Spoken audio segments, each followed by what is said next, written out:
आज करने वाला हूँ साइकिल का काम। बहुत दिनों से ये साइकिल है, आज इसका काम करने वाला हूँ। बंद है वो, उसका टायर पंचर और चेन का भी प्रॉब्लम है, तो फिर उसका काम करते हैं आज।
आज का काम हो चुका है, साइकिल ठीक हो गई।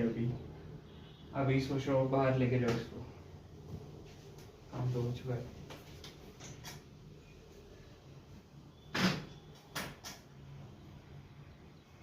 आज तो नहीं, लेकिन कल मॉर्निंग में साइकिल राइड के लिए जाऊँगा बाइसिकल।